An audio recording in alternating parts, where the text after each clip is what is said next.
Open Your Eyes is brought to you by the Belize Bank. Our country, your bank.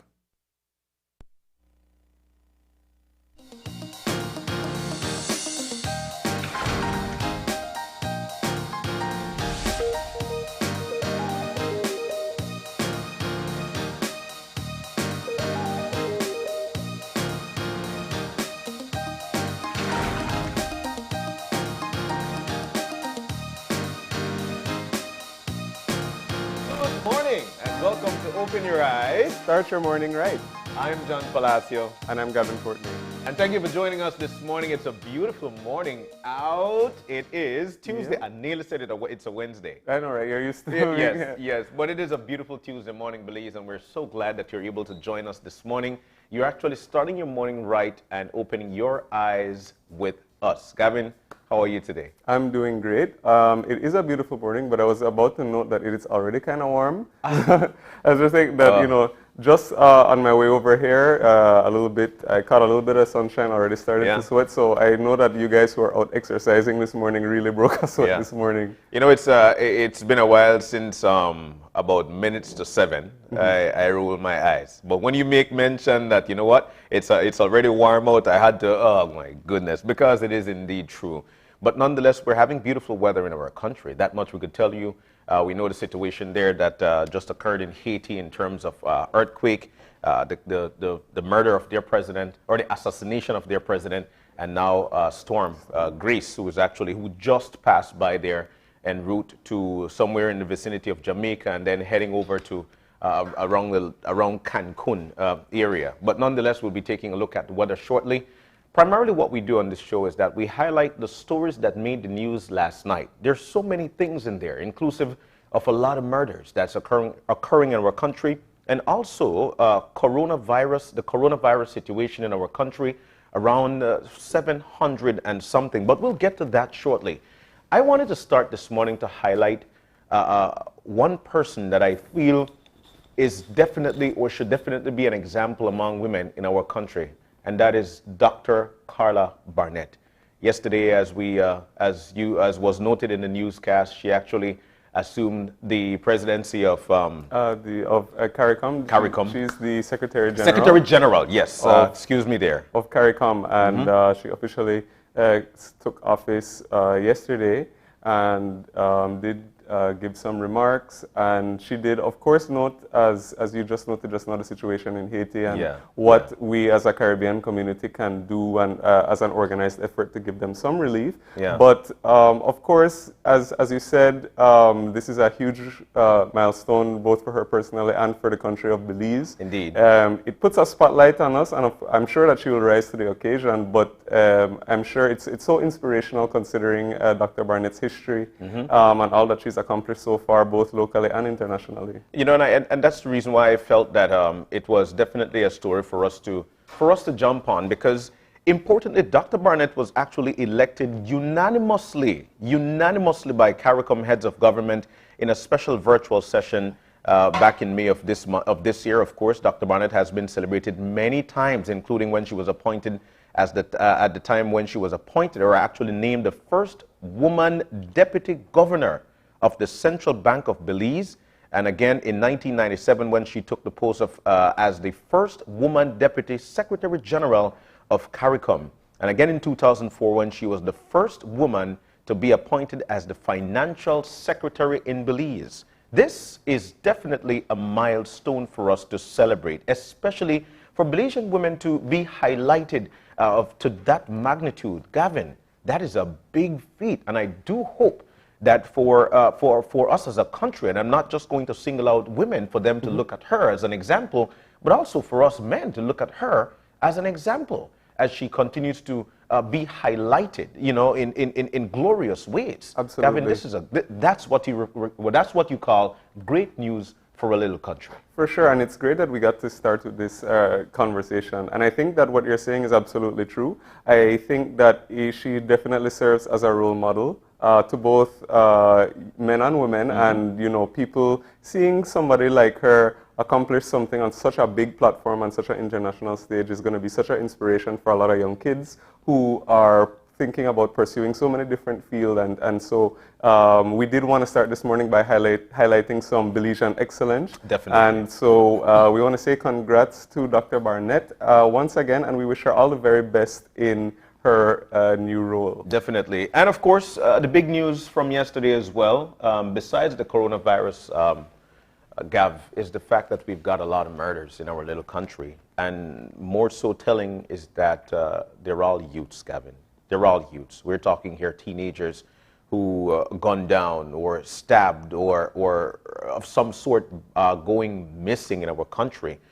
You know, it begs to ask the question, where are we as a country in terms of going forward and trying to live as a peaceful nation? And I could take you back to my days, Gavin, in the early 80s, where it was all right. Mm-hmm. We were in love with each other. We saw each other more as brothers and sisters, neighbors, keepers. That was what we saw. We grew up knowing that, it takes a village to raise a child. I grew up in Punta Gorda. Not much happened there, but more so in Belize City and various municipalities across the country. We are supposed to be a peaceful nation. Absolutely. And of course, if you and as well as all of you out there who have been paying attention to what has been going on, it's extremely concerning. And the thing is that over the past few years, let's call it let's say 25 years or so, we've seen this crime problem just sort of explode. Yes. Beyond the point where it seems that we can control it just in and among ourselves. And it of course begs the question about what we can do, what the government can do to improve the situation. And I think that one of the things that's important to note, and I'm glad that you talked about the village raising the child, is because I think that it is a community effort. Everybody has to play their parts, from the parents to the people who are close to the family, to the school system, to everybody has an individual part to play. And it's so sad that you see the results of years of perhaps inattention or neglect, and I'm talking about that in a general sense, whether it's access to resources, whether it's education, all sorts of things, and we see that it ends up and it manifests in such a gruesome way, and we know that it causes so much pain to societies and to families, and the rest of our society. Yeah. So it's of course really terrible when we have a weekend like we had over the past couple days, when we saw over 5 murders between the space of Friday to Monday, and it's hard to find the words. It's hard indeed. It is hard to find the word, but you're right in many things, especially more so saying that there's a black eye. But speaking of that black eye, with all these murders that's occurring in our country, there is also a black eye on the entire country with respect to tourism. Mm-hmm. Because tourists, these people actually read the news, they read reviews, and then eventually make their choice. You know what? I'm going to Belize because it's a peaceful nation. We're the only English-speaking country in Central America. It brings forth much more comfort to tourists, knowing that these people are actually speaking the language that I know. Mm-hmm. Speaking of a black eye and all the murders that's occurring in our country that occurred over the past few days, the coronavirus pandemic, Gavin. Right. Look at these numbers. I mean, between Saturday, Sunday, and Monday, we actually had 163 new cases of coronavirus. And let's put into perspective here. These are the cases that were found. Absolutely. We're not talking about those that, they know that they've got it, but they're not going into to be tested. We only had 67 recoveries yesterday, pushing us to numbers around 700 and something cases, active cases in our country. What's going on? I think that it's extremely concerning, and as you rightly said, these are the found cases.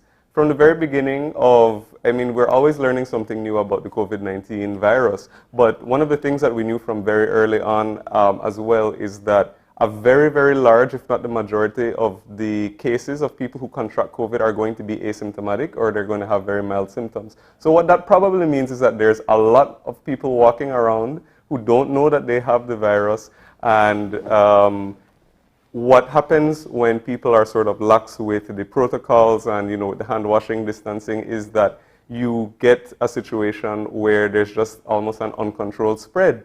And this is of course especially significant because Last week, the Ministry of Health and Wellness was able to confirm the presence of several variants of COVID-19 in Belize, including the very highly contagious Delta variant. That variant is also causing much more severe infections. And so it's an extremely dangerous situation where we see cases being reported by the hundreds. Yes. Because it's where we were, it seems to be like where we were about 7 or 8 months ago, Yes. back when we had that explosion, November, December. Yeah. And it's really concerning to see that we are at this point, especially where we are considering the stage where we are in the vaccination campaign. Yeah. We know that a lot of people are still unprotected, and that is both from contracting and from spreading, and from catching a severe case.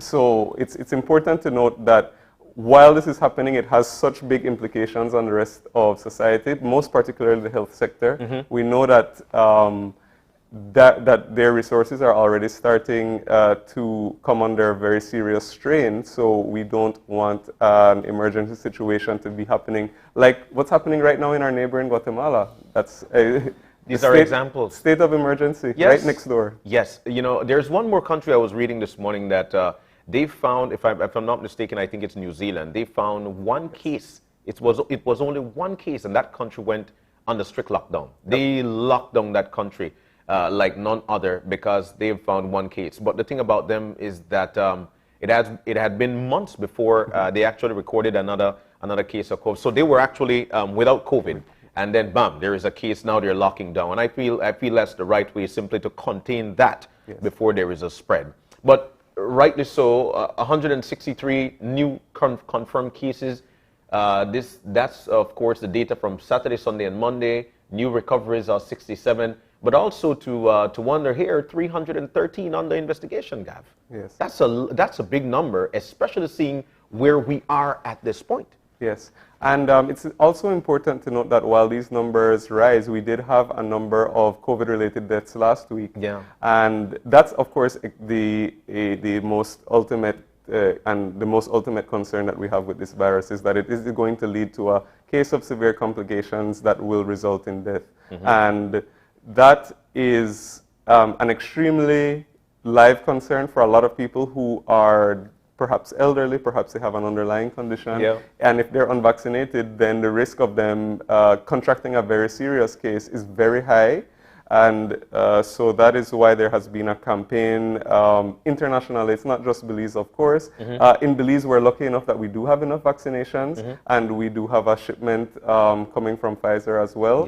And so that's also encouraging news. But for the time being, of course, we're extremely concerned by the numbers that we're seeing currently. Speaking of the numbers, we would like for you to go on out there and get vaccinated. All the health clinics across the country and the Ministry of Health and Wellness continue to do their drive with respect to vaccination drives, actually, throughout the country. So if you know that it is, for me, it is the right thing to do, because I feel that way.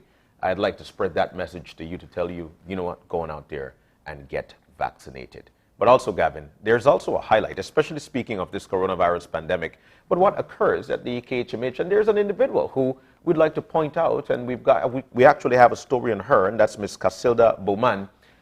You know, she has a great responsibility. As a matter of fact, I won't tell you the details because you get to see it yourself right now.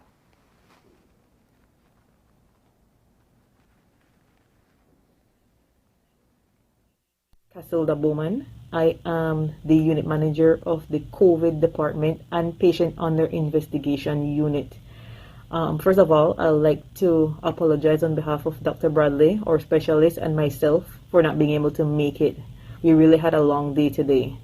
Nevertheless, I'll still give you guys some information on the status of our patient here at the Carl Hushna Memorial Hospital.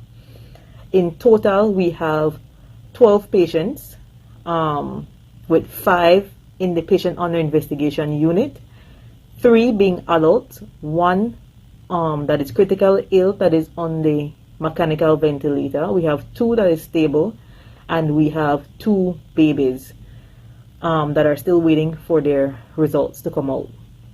In our COVID department, we had a total number of 8, We just lost one, so we have 7 at the moment. And of the 7, we have 3 that is on the mechanical ventilator that are critically ill. We also have 1 person that is on our high flow, which is also critically ill. And we have 3 persons that are receiving oxygen support. So guys, as you recognize, daily we are seeing our numbers going up. It is becoming overwhelming. It is becoming a lot. All I can say, guys, is that if you're not vaccinated, get vaccinated.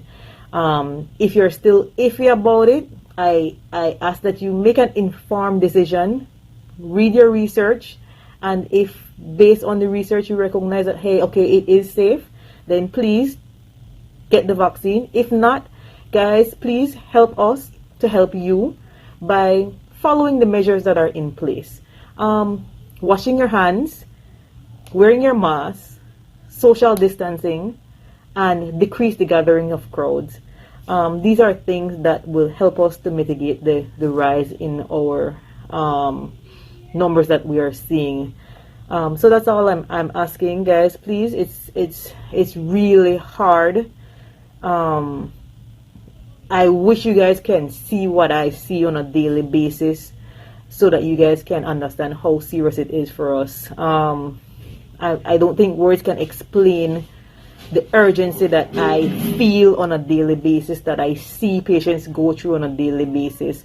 But please, guys, protect yourself. Do the right thing.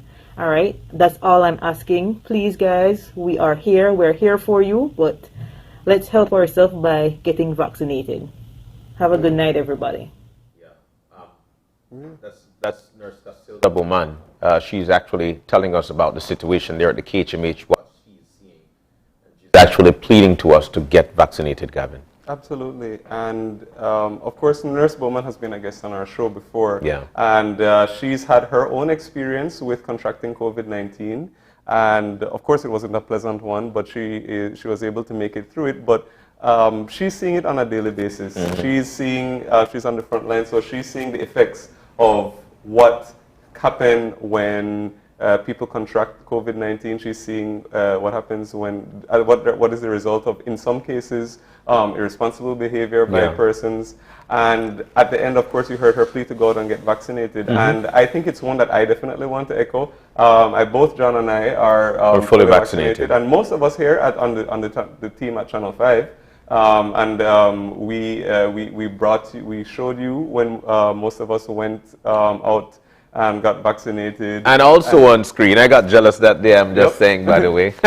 So, that was, of course, to show you and to spread the message that it is safe. Yeah. And I mean, the biggest risk so far is that maybe you might get a little bit of a side effect or not, but that's like any medication. Like any other vaccine, there might be some side effects. You might get a little sore arm, but let's do it because we want to make our country safe, you know? Absolutely. And with that, we hope that we provided to you some motivation to go on out there and get vaccinated. But Gab, speaking of getting vaccinated and of course motivation, it is time to take a look at our eye-opener from dailyarm.com, and it goes like this. Our past experiences can and do influence our emotional reactions and responses to present events. The events of the past can have a profound effect on how we see our lives now and what we choose to believe about our world. Our past experiences can also influence our emotional reactions and responses to present events. Each of us reacts to stimulus based on what we have learned in life. There is no right or wrong to it. It is simply the result of past experience. Later, when our strong feelings have passed, we may be surprised about our reactions. Yet, when we face a similar situation, again, our reactions may be the same. When we understand those experiences, we can come that much closer to understanding our reactions and consciously change them. Learning the reason of your reactions may also help you put aside negative reaction long enough to respond in more positive and empowered ways. Your reactions and responses then become about what's happening in the present moment rather than about the past. As time passes, your negative thoughts may lose strength, leaving only your positive thoughts to inform your healthy reaction. That's a powerful eye-opener. It reminds me of a conversation me and Marlene had last week. Then again, another eye-opener. It is about experience. For the most part, one of the things that we do is that we disrespect the event by saying that something had occurred that is bad. And rather than to focus or learn from the experience, we focus on what had happened. This is telling you exactly what I always think. As time passes, your negative thoughts may lose strength, leaving only your positive thoughts to inform your healthy reaction. It is about your experience, Gavin. And I feel that this is definitely the right way to go to start a week. Yes, and I agree 100%. I think it's about experience. It also comes with taking time to reflect on what happened in the past and to understand, so that even if it is something that you faced in the past that perhaps, for example, might be difficult and perhaps a mention of it today might upset you, like what they were talking about in the beginning, that you may have a strong emotional reaction and perhaps you don't know where it's coming from, or even if you do, you don't know how to deal with it. Yeah. And I think that it comes with that reflection and taking the time to really look back, evaluate what happened, think about the experience that you had, and rather than just thinking about things in black and white and saying this was bad or this was good. Yeah. No, think about all of the different areas of gray and the nuances and ultimately what you learned. Yeah. And when you look back and when you do, or when you're faced with something or faced with that reminder of that situation, and you're in a much better way to deal with it, and you can also use that experience to build strength and to get yourself through these new situations. Well said, my brother, because that's exactly what the eye-opener spoke to us about. We do hope that you got some motivation from that eye-opener, again, taken from dailyom.com. It is that time of the morning whereby we take a look at the weather to let you know exactly what to expect. We know that there are about 3 systems in the Atlantic as we speak, and we'll be talking to our forecaster shortly, or providing you with the hard copy of what we should expect throughout the day. But you did mention, Gav, that it actually started as a warm day today, and we do hope that for the rest of the day it continues to be controlled just like that. So what do you say we take a quick read of the... Okay, so here we go. In the general situation, it is saying here, generally fair and warm weather prevailing. And over the next 24 hours, we are expecting mostly sunny skies today and partly cloudy skies tonight. Showers or thunderstorms will be isolated. While there are no advisories, which of course is some good news, the winds are from the east to southeast at 5 to 15 knots, and that will be providing some slight light chop seas. And our temperatures for today, high temperatures, we are expecting 88 degrees Fahrenheit along the coast, 95 inland, and 84 up in the hills. Tonight, we are expecting low temperatures of 80 degrees Fahrenheit along the coast, 72 inland, and 68 up in the hills. And a quick look at the outlook. It says for Wednesday is for partly cloudy skies with isolated showers and thunderstorms developing mainly over northern areas. Then a few showers and isolated thunderstorms will occur over most areas Wednesday night. And that's a look at the weather there, forecaster Catherine Cumberbatcher. Catherine, thank you so very much. And I could tell you that tropical cyclone formation is not expected throughout the next 48 hours. That much we could share with you for today. Now that's a quick look at the weather. All right. That's a quick look at the weather there. And of course, we should move on for today. We'll have 3 topics lined up for you this morning. Very important topics that we would expect.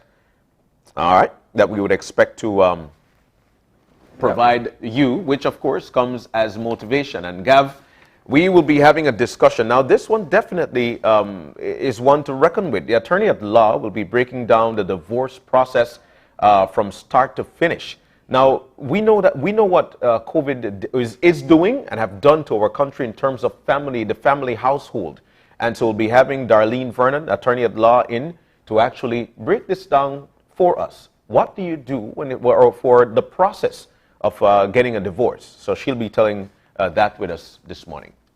And we also have a very exciting topic to talk about, a very, very, very famous Belizean brand. I'm sure you know it, and it's famous about here and abroad, and that is Marie Sharp's. Oh my God, yes. And of course, you see, you get excited as I mentioned. But Marie Sharp's Fine Food Limited is celebrating its 40th anniversary. Can you imagine 40 years? 40 years of Marie Sharp, huh?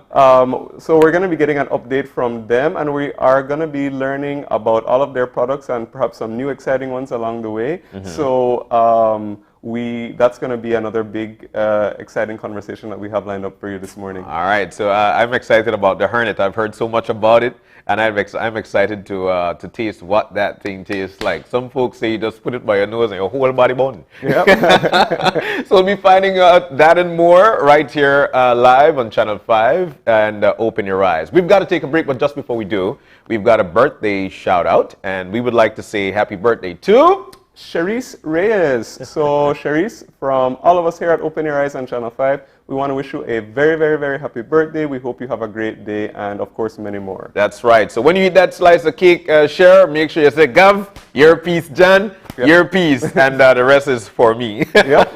And do enjoy it, all right? Do enjoy it. So we'll take that break. When we come back, we'll jump right directly into our first conversation. Stay with us. We'll be back.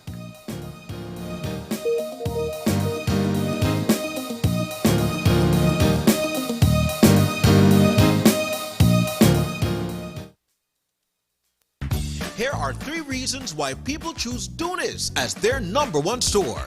Reason 1, for loans of up to $1,000 in cash for unexpected emergencies. The process is quick and easy. Reason 2, for a wide variety of household items such as smart TVs, washers and dryers, stoves, refrigerators, freezers, cookware, back-to-school supplies, and much more. Check out our comfortable sofa sets in various sizes and styles. And reason 3, we are agents for Western Union, where you can send or receive money in minutes or pay all your utility bills and avoid waiting in long lines. And don't forget, Dunis provides layaway plans and credit on all household items. So make the right choice and shop for the best quality products at competitive prices with friendly customer service. Dunis, located at number 57 Albert Street, Belize City, and in Corozal at number 8 Park Street South. Give us a call at 280-5209, 650-6580, or 422-3342. Dunis! It's a fact that with Smart, you get truly unlimited everything. Only with Smart, you get unlimited data anytime. While with the other guy, it's only double data on weekends. With unlimited data every day with Smart, there's no need to wait. So, it's a fact that our unlimited plans beat the competition. Stop being measured and told when to use your data and get unlimited talk, text, and data. Experience the true unlimited plans with Smart. That's a fact. Make the switch and live smart. Imagine going through your entire day without the burden and risk of carrying cash on you. Belize's shift to digital wallets has begun with eCash. We can now skip the cash when collecting money or paying for our essentials, all while using a fast, easy, and secure platform. Simply add funds to your wallet via bank transfer or at an agent, and you're good to go. You will be able to make quick, easy payments simply by scanning QR codes. And best of all, it all happens just like that. Payments are as easy as clicking a link online or scanning a QR code. Download the eCash app from the Google Play and Apple App Store today and take your first step into a cashless lifestyle. The future is here with eCash. For more information, visit www.e-cash.com or contact us via WhatsApp at 613-0257 to find out more.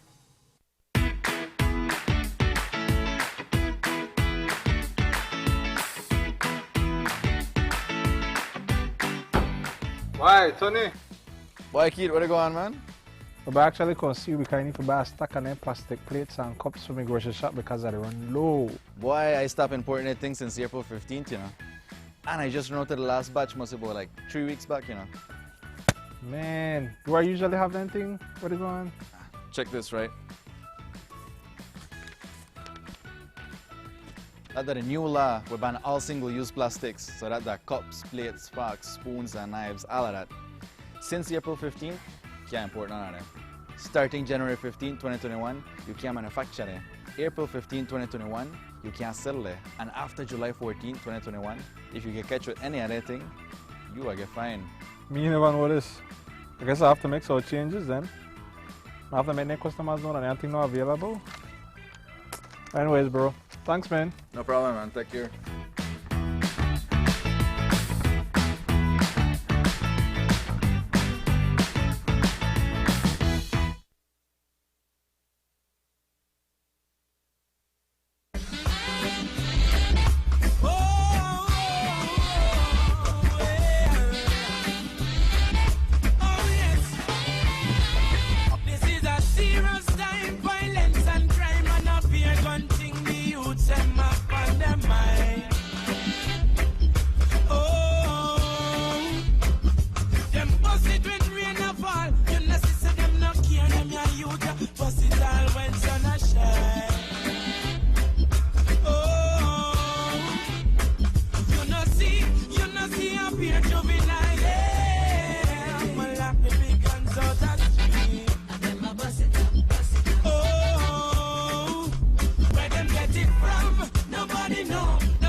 Before you get caught up in this lifestyle, think about what could happen.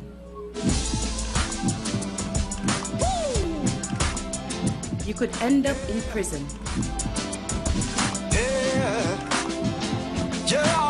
Quick end to your life.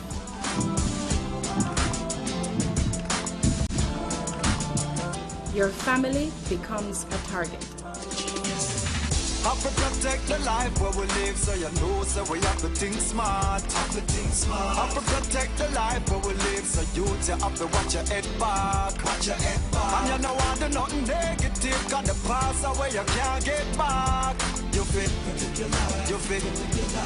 Don't get caught up in the game. You are worth so much more. The Community Rehabilitation Department is here to support you and your family.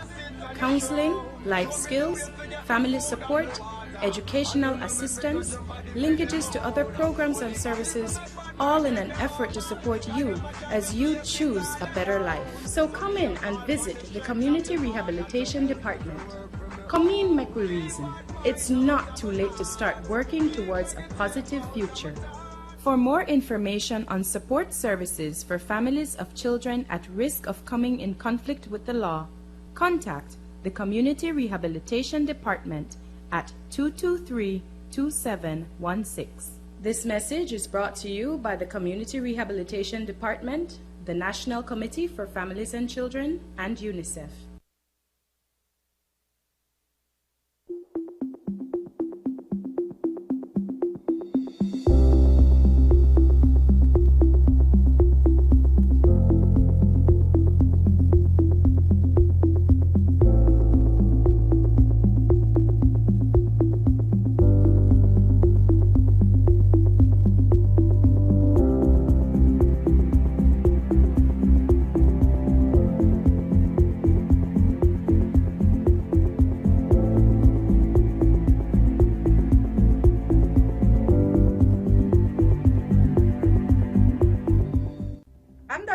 And I got vaccinated to protect myself, my family, my patients, and my community. Good morning, Ines here. I got my vaccine because I want to protect my family, especially my patients, and everybody around me. Everybody I come in contact with. Mi nombre es Miss Chinchilla. Me vacuné porque quiero proteger mis familias y mis pacientes. I'm Dr. Nunes, internist at Solar Hospital. and I got vaccinated to protect myself, my staff, and my patients. Soy el doctor Eduardo García, he trabajado 22 años en Belice y yo me puse la vacuna del COVID por la sencilla razón de protegerme a mí mismo, proteger a mi familia y proteger al país de Belice, porque es importante pensar en Belice.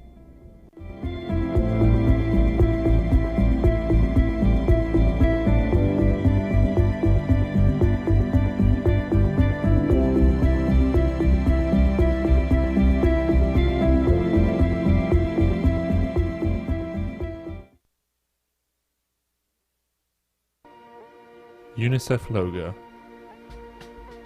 Disabilities Unit logo. When I grow up, I want to be a pilot. The thing that I want to be when I grow up is a meteorologist. I'd like to become a teacher or a policeman. A chef. Or a dentist. Children with disabilities from around the world in classrooms. I've seen them all around. In sign language.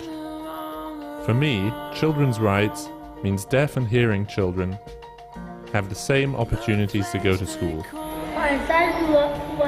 Parents shouldn't hide their children with disabilities at home. They should take them to school.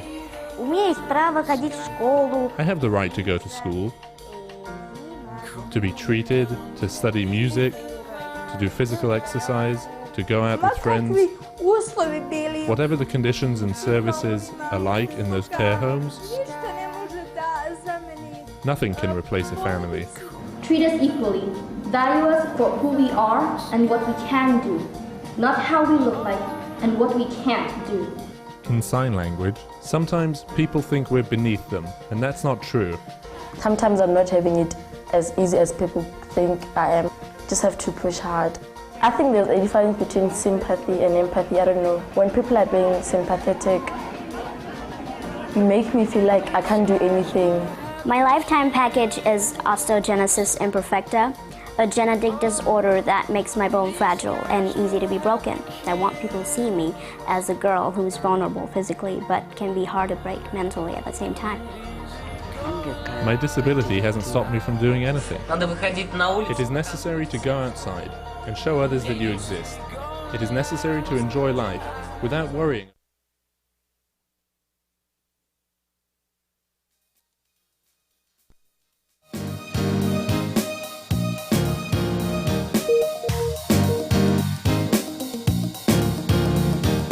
And we're back.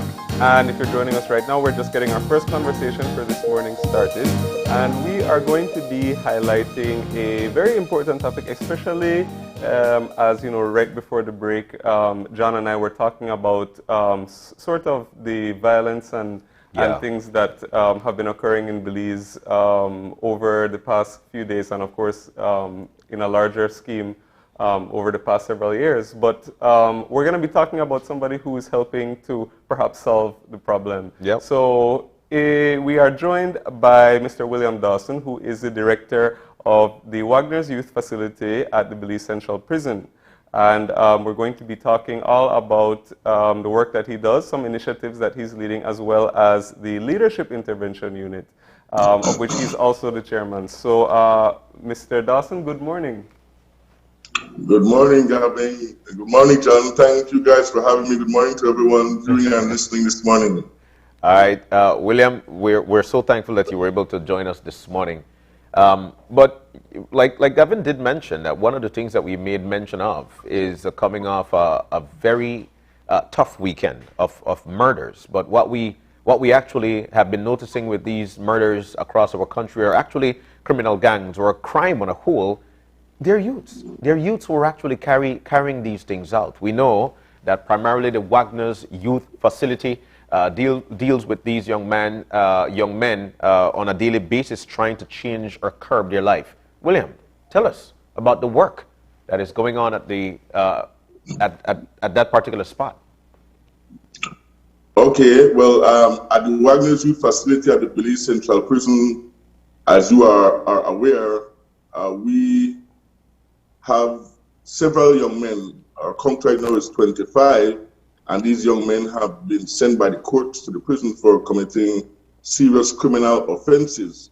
And one of the things that we try to do is offer them support and adequate rehabilitation techniques to assist them in changing their behavioral pattern and improve cognitive development, instill discipline and respect, and just teach them life skills to help them get through their life. You know, a lot of these young men are products of poverty-stricken community, poor parental support, and they have a very important and sophisticated mindset as it relates to committing crime.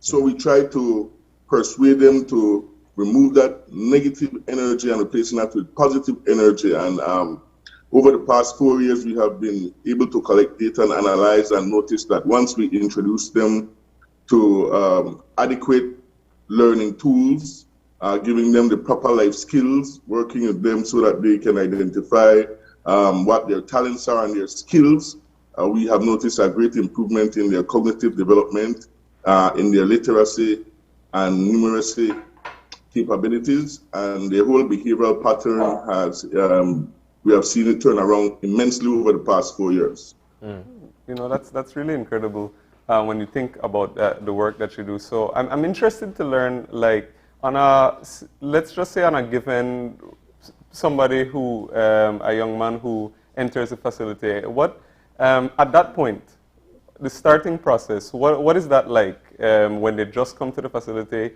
and do you have to sort of make an assessment about where they are, what they can do, and, you know, how do you, how is it that you actually do the work with the individual? Okay, well, we do an assessment, and we do what is called psychometric analysis, which is we study the young men, we interview them, we find out a bit about their background, we get a great support from the community rehabilitation department, because each young man has a community rehabilitation officer assigned to them, and they can give us a bit about the history of some of these young men. But what we have in place after assessing them, like I said, is a structured schedule. We have their entire day planned out. Okay, so there is no room for them to engage in negative activity. One of our key components is instilling discipline and respect. Sorry. Many of these young men come to us with significant behavioral issues and a lack of discipline and respect. And so, I mean, us old school Belizeans know that in our household and back in our days of getting parental guidance, there was a high level of discipline and respect. There was high morals and values within the household. And somehow we see that element prominently missing amongst many of our young men. So we insist that that is a part of the curriculum. And once we get them to understand what it is that we expect, we do not approach them in a condescending manner. Young people are often misunderstood, and they believe that only them understand or only they know what they're going through, and we have to come down from where we are and let them know, like, hey, we have been at this age before. We know how difficult it is during that time of puberty. If you notice, the age range basically somewhere between 14 and 17, which are the more active and prominent age range committing the crime. So what we do is take away that criminal mindset and behavioral pattern, which in most cases is the only exposure they have. There is a great need for mentorship and guidance and leadership in these young men. Many of them have what I call reckless behavior. They're unguided missiles, but as soon as you engage them and you assist them in identifying what their talent, their skills are, they come right around and they open up and you build rapport, and we see a different type of young man from what other people are seeing them in that criminal light. Upon arriving, like I've mentioned, upon arriving at the Wagner's facility, you have a sit down with these young men. What are they saying? Like, what do they want? What do they expect? Well, John, you know, that's the thing. Many of them really don't even know what they want. I can tell you one of the most prominent things that we get or extract from these young men is they don't care about life. They don't worry if they live or they die. And that's kind of scary because to have a 14, 15, 16, 17-year-old young man saying to you that I don't care if I live or I die, I don't have nothing to live for, is something that we must take seriously as a people, as a nation. Because if our young people are living life recklessly, believing that there is no hope, that there is nothing in this for them, then what we have on us is a different type of pandemic. And we are seeing it every day. We're hearing it in the newscasts about the reckless behavior of this age group, who I believe most of the time they are being used by adults to commit criminal acts. We believe that we have to look at maybe legislation as it relates to youth committing crime, because many see it as just a slap on the wrist for committing an offense as a juvenile. But more importantly, what we have seen is that when the young men are there and we notice that curbing behavioral pattern, upon release, they are injected right back into the environment that they came from, and the ills that they suffered from that brought them to prison in the first place. And now we're seeing a rise in them getting killed when they have been released. The last 3 young men, I believe, who was recently killed, they're about in the past 2 or 3 months, 3 or 4 young men have been interns at the Vaccination facility. And I can tell you that when they were there, they were very active. They have been in communication, wanting to be a part or continuity of what have been happening at Wagner's. And that's not to say that there's not those opportunities out there, but what we don't have is the consistency.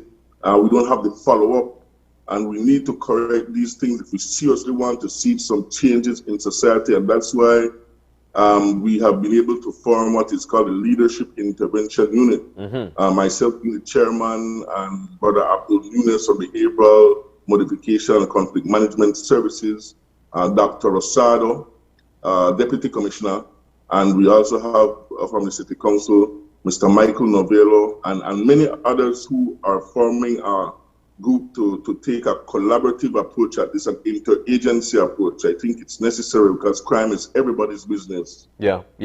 You're totally right. You know, and I think this is one of the things that we continue to highlight here. We must be able to police our communities as well. You know, William, you made mention of something very important, and as you speak, I actually was seeing it in my head. Following the release of these young men from the Wagner's facility, they go right back to their communities. What would you want to see the community do to try and curb that situation? Well, like I said in the beginning of the interview, that many of them come from poverty-stricken communities and households that, man, I'm telling you the stories that I hear about, you know, living in a household with 5 siblings, a stepfather and a mother, or sometimes no stepfather, just a mother, sometimes the mother not even being there all day, but 5 siblings having to share 1 noodles and a half a pack bread is crazy. You know, there is immense pressure within these households, and it has increased since the pandemic. And what we have is a bunch of young people who are frustrated. They're not in school. There's no income coming into the homes. And so we have to see how we can use the ministry that the ministries that are geared towards helping young people. And that's why we want to forge a more close relationship with the Ministry of Human Development, the Department of Youth and Sports, because we have to start injecting ourselves in these communities and finding out what it is that is happening in these households. Poverty is a serious problem, and if we don't address the issue at the root, which is getting in and finding out how many children in this household, what is the income coming in, what is the support system, we are not going to be able to ever fix what is happening. Everything else is going to be a band-aid treatment. But William, you know, we've had so many conversations about situations like this right here on the set, whereby there are people out there who are trying their best to go into these communities and try to curb it as much as possible. And you did mention the coronavirus pandemic. These kids are not in school. They're not in school at this particular point. Yes, they are online learning, but it totally takes away from them their social gathering, their social way of dealing with things, you know, their social skills. What have we seen, or at least at the Wagner's facility, at the onset of the pandemic, what have we seen have been the trend with the youths there, or that are going in? Well, like I said, most of them come in with serious literacy issues. One of the things that we've been able to gather, studying the data and analyzing it, is that our educational system has failed many of these young persons. I mean, we all know that we have an academically inclined approach to assessing the intelligence of individuals, and what that has done is that has taken a major percentage of our young persons and disenfranchised them, having them walk away, feel as if though they are dumb. They're not smart enough for the classroom, and they can't learn, and that is not true. We've been able to use Howard Gardner's philosophy of multiple intelligence, and what we have been able to do is identify the different types of learners that come to the facility. And what we do is we tailor our classes to be able to attract each and every individual style of learning. And we have been using virtual means for quite some time at the prison. As you know, over the years, we've made history. We have had several young men graduate from the kind of online high school from behind the walls. We've also been able to, at this point in time, have 2 young men enrolled in tertiary education. And so we get criticized because, hey, you know, they import the criminals, but no, what we're doing is trying to show that when there is an adequate support system, that follow-up, that rapport, we have seen major improvement in literacy and numeracy, like I said. So we don't use a conventional method. Some of them are skilled. They want to do skills. They want to do some plumbing, electrical, AC, and they become very good at it. They're good with their hands. And so when you have them approach learning in a different manner and you commend them for doing well, I've seen many young men cry tears because they say, Mr. Dawson, I'm 15 years old, I'm 16 years old, and I didn't know my ABC, but I learned it in just a week or 2 here, because there's videos that they're listening to and interacting on computers. But then, sure. Yeah, I was going to ask then, you know, I think that's great, absolutely, that sort of intervention and work with young men. And I think that it also, to me at least, sort of, I'm wondering, you know, what at the facility do you think you can do, or what is needed then? What sort of support system do you have at the facility? What sort of support do you need, and ways that you would like to offer more to help these young men, you know, eventually turn it around and become more productive citizens? You know, how would you like to see the facility grow? Well, definitely, like I said, we have to take a 3-pronged approach in all of this, because you have to have the before care, before you reach prison, while you're at prison, and after you come out. So there has to be a support system created, an adequate support system where there's enough mentors, literacy coaches, and people who that these young men can trust, because trust is another great issue amongst young people. A lot of these young people have been violated by adults, and so they walk around not trusting anybody. You know, there are some serious atrocities that our young people have faced, and we're not talking about it. In these very households, in these communities, a lot of our young men have been sexually assaulted and abused in many different types of ways. And what we have noticed is that we have been unknowingly or knowingly creating monsters in these young men. And one of the things that is very prominent is the lack of mental assessments, looking at psychiatric and the different psychosis, the drug abuse affecting these young persons, and being able to support them through all that they're going through, and let them understand that there is hope. There is life supposed to be fun at that age. And like I said, if you look at how it's set up at the Wagners, we have an open dorm setting. Out of the 25 young men I have housed, the interns there right now, 13 of them are there remanded for murder. Yeah. And so the culture has to be different. Yeah, but William, you know, we can sit here and talk about this forever. And like I mentioned, we've been talking about this for years upon years of how we could try to curb the lives of these young men. We found as well that one of the biggest problems is actually parental guidance, as they're lacking in that. But more so, while you talk about all the good that's coming out of the Wagner's facility, tell us about maybe a success story or two that you know have came out of the Wagner's facility, so people actually can jump on the bandwagon and believe that the Wagner's facility righteously changes the lives of these young men. Well, like I said, there are several successes coming out of the Wagner Youth Facility. Some of their cases are still going on, and that's why I will not be able to identify specifically individuals, but we have individuals who have moved on to being in the military. We have one young man who is a very successful artist right now, a music artist who learned about music at the Wagner's Youth Facility.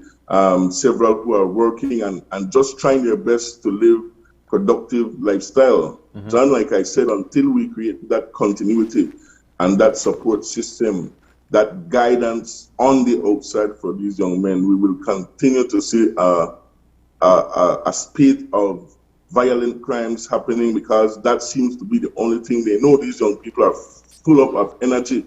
When I tell you they're energetic, it's just crazy. So we have to give them things that they can be positively engaged with and keep the support system relevant. It's something that it can't be a 9 to 5. It has to be a 24/7 thing that you are open to be reachable by these young men when they're going through a hard time. My phone keeps blowing up and I'm just lost sometimes because I can't support them the way that I should be able to support them. And that's why, for me, this is life and death, and I can't give up at this point because I'm losing too many of the young men. Yeah, but and finally for me, we know that time is dwindling and we're so thankful that you've joined. But William, if folks would like to contribute in any shape, way or form, how can they do that for the Wagner's facility? Okay, they can give a call at 225-6191, or you can reach me at 666-3583, and we could go from there. All right. William Dawson, we're so thankful that you were able to join us this morning. You know, just knowing that the work that's coming out of the Wagner's facility is, of course, with passion. We know that eventually we could have some serious change among our young people here in our country. Once again, thank you for joining us this morning. Thank you guys for having me, and continue to enjoy your day. All right, so there we go, Gav. A conversation that continues. That need to be continued throughout our country in terms of how we could deal with these young men. Absolutely, especially as we know what we're facing.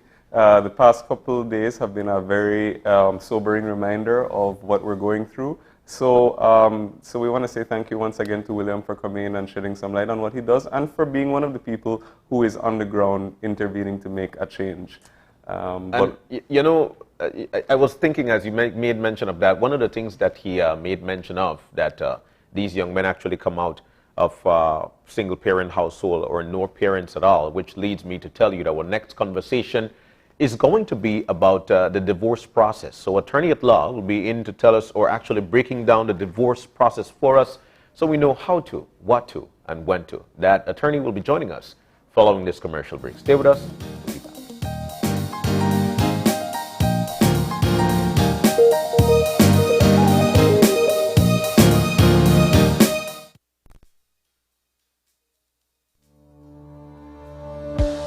Working off-site doesn't mean you have to be off your game.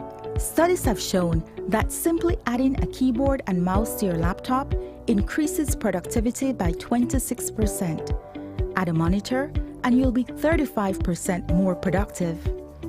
Full-Tech Systems, we have what you need to enhance your remote work or e-learning experience. With devices such as headsets, video conferencing monitors, webcams, keyboards, mice, docking stations, all with the brands you trust.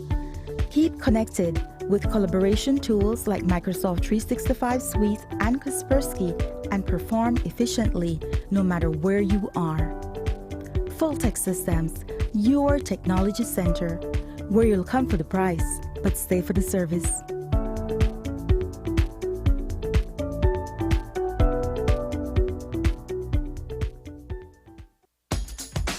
At Belize Diagnostic Center, we offer FDA-approved PCR testing.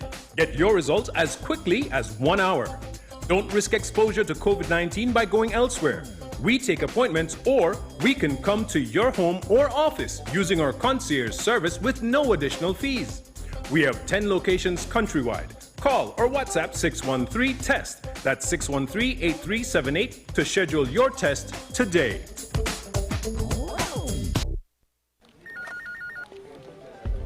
As one of the largest cable and internet providers in Belize, CBC strives to provide our customers with the highest standards of quality, value, and service in all aspects of cable TV and internet.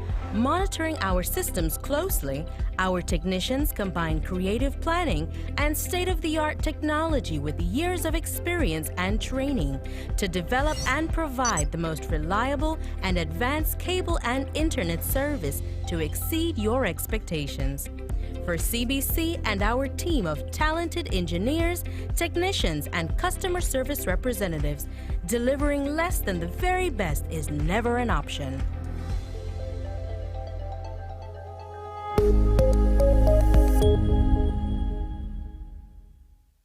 Smart continues to expand its internet coverage countrywide to help you live a smarter life. Our villagers are very happy. They are pleased to know that Smart went the extra mile to put a tower in our village so that our villagers can get live stream on their TVs and they can get their kids doing their online classes. I want to say to Smart, thank you for making it possible for us to get internet in Gardenia Village. We really do appreciate it. Smart continues to take the internet and mobile services to communities across Belize. Now save even more when you bundle your Smart broadband with Smart mobile services. Smart, bringing people together.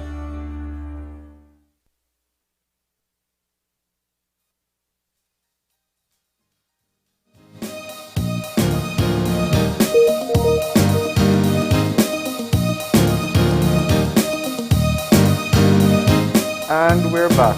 And if you're joining us right now, we're just getting our second conversation for this morning started. And as we mentioned before the break, we are speaking about a very important topic and one that perhaps doesn't necessarily get the attention that it might probably need. It's something that people don't know a lot about in terms of procedure, and that is about divorce. And we are joined by Darlene Vernon, who's an attorney at law and is going to break down the entire process for us. Good morning. Morning, Darlene. Morning, guys. How are you? We're doing great. Well, I am doing good. Yeah, no, I'm doing great too. Okay. Thanks for asking. Very, very important topic. Simply because of what the world is right now. Mm-hmm. What it's going through. I was looking through some data, and there are some countries, for every 1,000 people, there are about 5 or 6 point something divorces going on. The pandemic actually put people in households together. We know that some folks might not be as compatible as they thought. Marriages that occur very early, not knowing your significant other. What is the current situation? Before we break down the process, let's talk about the current situation in our country. What have you been seeing? Well, without a doubt, there has been an increase in divorces in Belize, without a doubt. And I think that was one of the driving forces behind us doing a recent amendment, which now allows divorces by consent.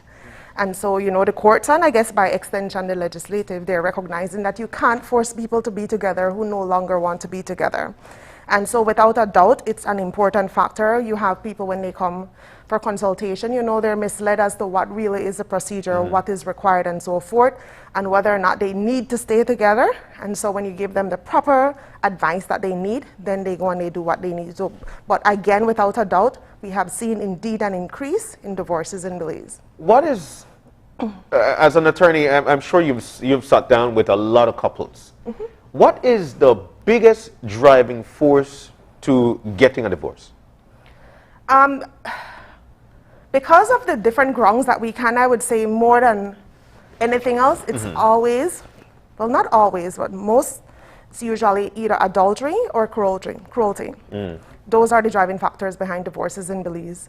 Many people have decided that they don't want to air their laundry, so what they do before we did the recent amendment, they would just live separate and apart for 3 years, and that would be one of the other grounds they would come on without putting who really caused the end to the divorce, or to the marriage, I should say.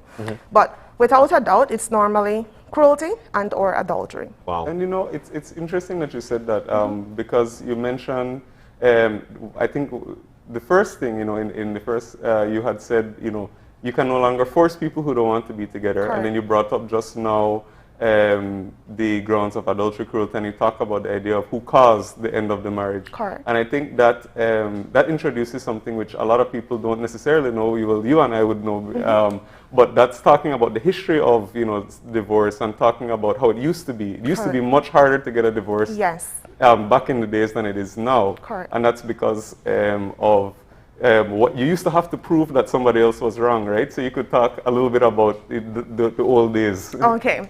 Well, indeed, under our laws, first of all, before you could even contemplate getting a divorce, you had to be married for at least 3 years. Yes, you had to be married for at least 3 years before you could even approach the courts for divorce. And at that point in time, we had only fault-based grounds, which were either adultery, cruelty, desertion, or that the person was of unsound mind. And so you had to prove those. You had to prove that the person committed adultery on you, that, you know, he was being, you know. He or she. He or she, yes, let me not be gender biased. He or she, exactly.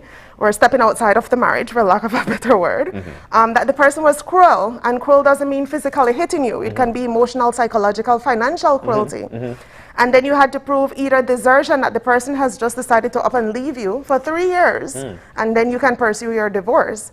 Or, as I said, unsound mind, where you have to get the certification to show them that this person is not capable of actually being in a marriage and understanding what is required. You literally had to prove those things before they could be given, before the divorce could be given. And then obviously we made an amendment years ago which said, you know what, let's introduce another ground.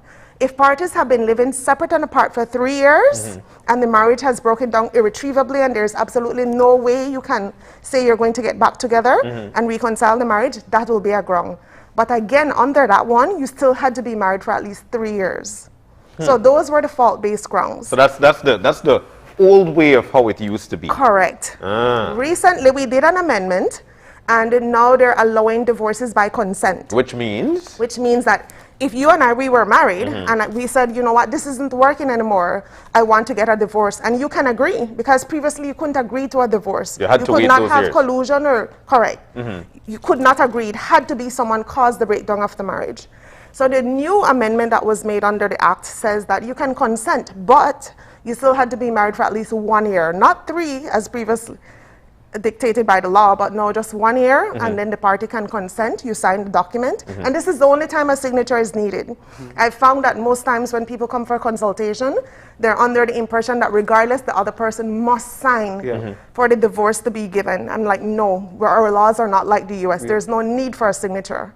So now the only thing, or the only time that you require a signature is where it's by consent. Obviously, you know, the person has to show that he's consenting. Yes, he or she. Correct, he or she, sorry. But you know, I find this to be very interesting, because I know of various couples whereby please go sign the paper because we need to get this situation. Correct. So you're saying now that only one person needs to sign. Am I getting this correctly? No, previously, and even now if you come on adultery, cruelty, desertion, you still don't need them to sign. The only time that you will require the other party to sign is if you're doing it by consent. But if we're divorcing and I'm bringing an adultery on him, my only requirement would be to serve my petition on him. He will read and see what it is that we're indicating as to why the marriage broke down, and it's up to him to decide whether or not he wants to challenge it. And there are certain procedures that he will follow to do that. But as it relates to my indicating to him, this is my intention to bring this divorce, then that's it. I don't need his signature. I don't need his consent. The court will decide whether or not I've satisfied the grounds that I need for my divorce. And I think that begs a question that we can just jump into the whole procedure. Correct. Where does it start? If let's say somebody comes to you and let's say that it's not by consent. It's perhaps it's irretrievable breakdown or whatever it is. And somebody comes to you and says, I want to get a divorce, and assuming that they check the boxes, they can. What's the first thing that happens? Well, you get the information that you need. You need to find out what grounds they're going to bring it on. If it's adultery, you need to get from them sufficient in your mind so you know you've been practicing for enough years, so you know what would be required and whether they satisfy the grounds in order to bring it for adultery or cruelty. And then you take that information and you put it in the petition. So the petition will have where you guys were married, whether or not you were married before, or a widower or a divorcee. If you're citizens of Belize, your addresses, where you work, if there are children of the marriage, minors and so forth. And then of course you'll stipulate what the ground would be. And so the person signs the petition, and once that is signed, then you, of course, you lodge it with the courts. When that is received from the court, then you get your process server, police officer, to serve it on the individual. And when that is done, then that really initiates the process, because then it's going through the courts. After that, I do want to say that there are two ways now that the divorce can continue from there. It's either going to be challenged or uncontested. Meaning if I serve you and you see in my petition, I'm saying, you committed adultery against me, and you know that's an absolute lie, obviously you may want to challenge it. And so now it becomes a contested divorce, meaning we're going through a full-blown trial to show the court whether or not this ground that you're alleging against you is true. And if I can't prove that indeed you committed adultery, the court can say, no, no divorce for you. Yes. So that's one of the first things we do. And this is why the consultation is so important, you know, because you need to get the evidence from them. You need to let them know. Now, obviously, we don't expect you to come with a video or a picture showing, you know, the individual in a compromising position. Although you used to have to. Yes, it was more stringent then. But what the court does is look at it in the context and a balance, and then determine whether or not that would lead one to believe then that you're stepping outside of the marriage or doing something that you shouldn't. Okay, so very interesting, very, very interesting. And then the process or the timeline for these things to happen, how long does it take? Okay, if it's not challenged, it's a much quicker process. It can go anywhere between 6 weeks to 8 weeks. The reason why it takes a little bit longer is because there's a time period between the decree nisi, which is when the court says, okay, I've heard your evidence and I've decided that you've satisfied the grounds for the divorce, and the final document which actually brings the divorce to an end. And the reason the court grants that grace period is because sometimes people don't understand the severity of the steps that they're taking to get divorced. And they realize, you know what, I want to give a second chance with my wife, with my husband, and they reconcile. So if they do that within the time period, then we just don't file the final document, or we withdraw the divorce completely. And they're still married despite the fact that the nisi has already been given, because the nisi is just saying, yes, I've been satisfied that this person was guilty of this wrong. But it doesn't stop you from reconciling if you wish.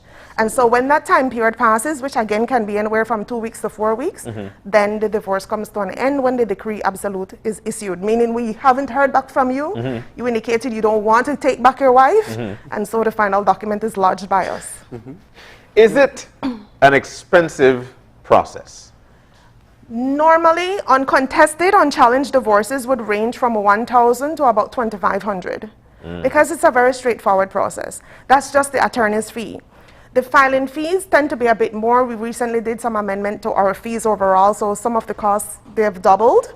And so normally, while the filing fees would have been about $250, now it's around $400. So you're looking at maybe divorces costing you $2,000 to $2,500 unchallenged, uncontested. If it's contested, can go anywhere from maybe $5,000 to sometimes $20,000 because it's a full-blown trial. It's dependent on the number of witnesses and the number of documentation, submissions, exactly. So it ranges depending on what type of divorce you're pursuing. And you know, you mentioned something that that's very important that we haven't really talked about, and that is if there are children of the marriage. Correct. And what are the considerations that would apply in that situation? Okay.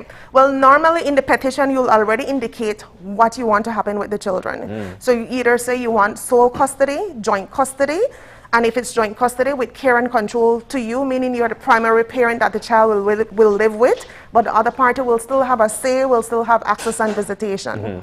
But that just indicates to you what it is that you wish to do with the child. If the other party is challenging it, then there's the entire process you have to bring again now, whether it's the petition for maintenance for the child and custody to see who should get sole custody and so forth. If the other side is not challenging it, then it's easier because the court will say, well, who is the child residing with?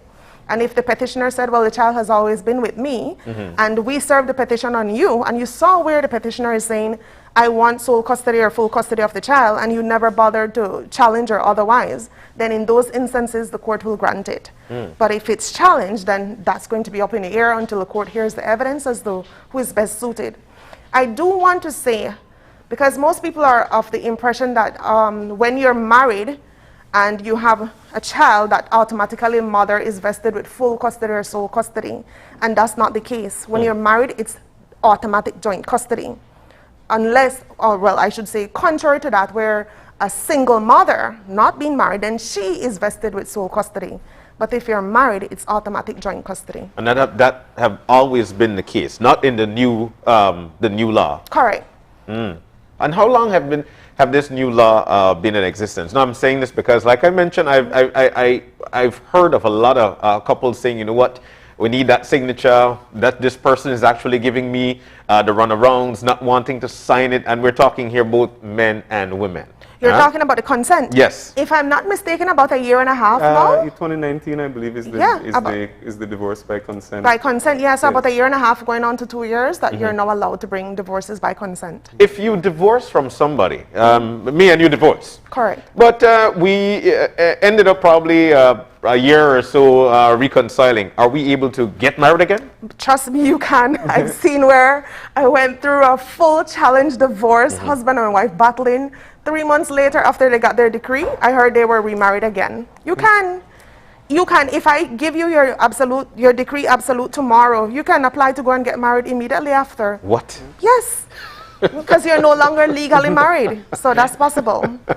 And, oh yes, so one important thing we also haven't spoken about is how we divide assets or property. Okay. And that's, of course, a very, that'll be in a lot of people's minds because, and some people don't want to divorce because they think, oh, I'm going to lose the half house. of my house, or money. I'm going to lose whatever, I'm going to lose all of my bank accounts. So talk a little bit about that process and what the court looks at. Break that down for us. Well, division of matrimonial property is triggered by the divorce. You cannot bring a claim for division of property without first initiating divorce proceedings.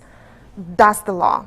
So you can't say, you know what, I'm still going to be married, but I want the court to determine that I'm entitled to 50%. No, you have to initiate divorce proceedings, and then you're allowed now by a separate summons to bring division of matrimonial property proceedings. So you're going to go through an almost entire trial process.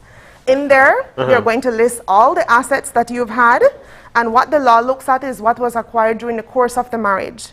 And even though it says during the course of the marriage, if you went into the marriage with assets, but during the course of the marriage you developed or otherwise increased the value of that, the court can also look at it because that development happened during the course of the marriage. And then what you have to prove now after you've listed everything is to show the court why you're saying you're entitled to such percentage, whether it's 50, 60, less. And the strongest means, of course, is financial contribution. If you have financial contribution and you can show the court, well, I helped to pay the mortgage. While he was paying the mortgage, I paid the utilities, you know. So the court looks at that in making a determining factor. And then one of the other things that the court looks at is what is stipulated in the act, which is the contribution by the respective spouse, what you did as a husband, what you did as a wife. And so those are the things that they would look at in making a determination as to the percentage required for each party. All right, so really very interesting situation going on here. As a matter of fact, we also have some online questions for you. Okay. And Caleb is asking, what happens if it's a cross-border marriage? Okay. If you were married outside the jurisdiction of Belize, Yes. That's what you're asking. I think that's it. The question is just what happens if it's a cross-border marriage? Right. I would think more than likely it's what you mentioned. And the parties are Belizeans? I would think that too. Yes, then you are able to bring a claim in the Belize court for divorce. And likewise, if let's say you get married to someone who is not of Belizean nationality, upon the marriage, the wife would assume your nationality. So even if you're the one choosing not to bring divorce petition, she can bring it because she assumes your nationality. So by extension, if you recall earlier, I was saying you would list in the petition whether you're citizens of Belize and so forth, because the court would need to have jurisdiction over you. So if these parties got married in Las Vegas, got married in Mexico, they're still Belizeans, and we have jurisdiction over them. So yes, they can get their divorce in Belize. All right. Another question says here, what happens if surrogate child? Surrogate child? That's the question here. What happens if surrogate child? I guess maybe if it's a surrogate child. Okay, if the thing about children is that you have to show that the child is legally adopted or that the child is yours biologically. So if you're unable to prove those, then you can't show or ask the court to then have jurisdiction as it relates to custody. What the family courts have been doing, even though you have to prove paternity, even though you have to prove that the child is biologically one of the partners, you have to prove that the child was also treated as a member of the family or a child of the family. So in the family court, that's a little bit different, where you can then get maintenance and so forth. But as it relates to custody, you have to prove paternity or show that the child is legally yours. You just can't get a child and say, this is mine, without proving documentation that, you know, the child actually derives some sort of title through you. So, question, what are prenuptials and how do they affect a marriage? Prenuptial agreements, while not necessarily fully enforceable in Belize, because we don't have any laws that speak to prenuptials, what the courts have been doing is when parties enter into settlement deeds or settlement agreements as to how they would want the properties divided and so forth, during the divorce proceedings, that agreement can actually form a part of the final document. And so they can use that as an agreement that's enforceable. So if one party should break it, you can go to the courts and have the court enforce it. But we don't necessarily have prenuptials that are enforceable in Belize, so to speak. All right. Is there anything else we should know about this situation? Very interesting, though. Very interesting. Anything else you'd like to share with us with respect to marriages, divorces in our country? Well, as I said, the grounds, you have to satisfy one of the grounds in order to be able to commence divorce proceedings in Belize. That's without a doubt. The new ground, which is the consent, actually allows you to get the divorce through quicker. It goes faster. Because where the other party is consenting, the time between the nisi and the decree that I had explained earlier, where you could reconcile, sometimes they only give 2 weeks, and that final document can be issued because the court realizes that the other person has consented. So he himself has no, or she has no intention of actually, you know, getting back into the marriage. So those are the main things. And then, as I said, everything else stems from the divorce, whether it's division of matrimonial property, whether it's maintenance for the wife, because we haven't changed our laws yet where a male can apply for maintenance. So it can only be for the wife. But all of those are triggered as a result of the divorce proceedings. Question here, what are my options other than divorce? You can do legal separation. That is done through the family court. And I'm glad that someone brought that up, because most people are of the belief that legal separation is almost equal to a divorce. It's not. All it does is allow the parties to live separate and apart without one other party alleging the other deserted him or her. It doesn't mean you're free to go out there and get another person, because that's adultery. You're still legally married.